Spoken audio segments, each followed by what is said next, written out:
Hola, yo soy Sasu. Sean todos bienvenidos al canal Cuida Tips Salud y Bienestar. En esta oportunidad estaremos intentando encontrar la relación entre el chocolate, el ciclo menstrual y el por qué es importante no restringir la alimentación.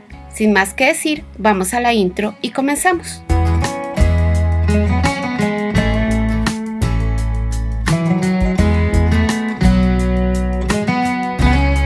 Cerca del 45% de las mujeres tenemos antojos de chocolate de manera regular y con bastante frecuencia lo relacionamos a un cambio hormonal, la cercanía de aquellos días. Pues bien, me puse a la tarea de averiguar qué tan cierto es que comamos más chocolate y otras golosinas durante la menstruación y aquí lo que encontré.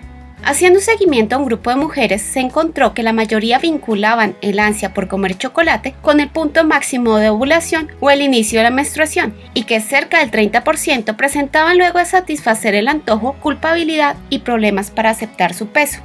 Pero ¿qué tan cierto es que las hormonas nos empujen a ceder a estas tentaciones? Al medir los niveles de estrógenos y progesterona y la frecuencia e intensidad del antojo a lo largo del ciclo menstrual, no se encontró una relación entre los picos hormonales y el deseo de comer específicamente chocolate. De hecho, este deseo puede persistir después de la menopausia, sin que exista una sustancia en este alimento en una cantidad suficiente que explique el ansia por consumirlo durante la menstruación. Sin embargo, durante la fase lútea, que ocurre a partir de la ovulación hasta el comienzo de la menstruación, sí existe una mayor ingesta de alimentos, en especial de grasas, en parte como una preparación para la futura maternidad. Entonces, ¿qué es lo que sucede?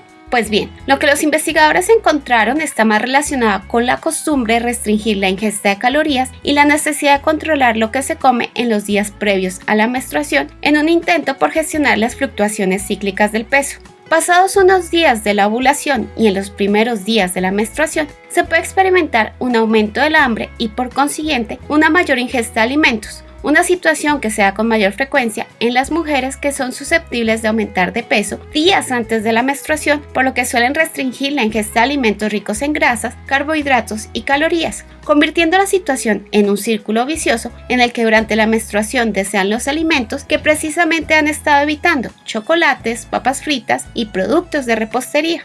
En parte, el deseo menstrual de consumir chocolate se debe a un comportamiento aprendido, en el que se asocia el placer de consumirlo con una forma de lidiar con los síntomas emocionales y las molestias físicas de esos días, los cólicos, el aumento del hambre, la sensación de hinchazón y el incremento en el peso. Y si a esto se le suma la restricción crónica de la dieta, existirá una mayor susceptibilidad a tener antojos y a experimentar un bajo autocontrol cuando se está expuesta al alimento deseado.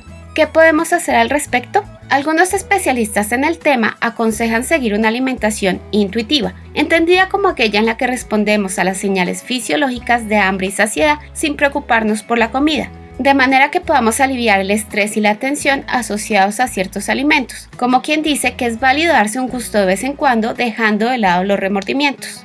Cuando se come intuitivamente, se disminuye la tendencia a demorar o ignorar los horarios de comida, lo que lleva a que confiemos más en nuestro cuerpo, enfocándonos en alcanzar una dieta equilibrada, pero también satisfaciendo el antojo de forma gradual, sin excesos y sin sentimientos de culpa. Si te gustó el video, no olvides darle like, suscribirte, activar las notificaciones, colocar en los comentarios tus sugerencias para nuevos videos y acompañarnos en una próxima oportunidad.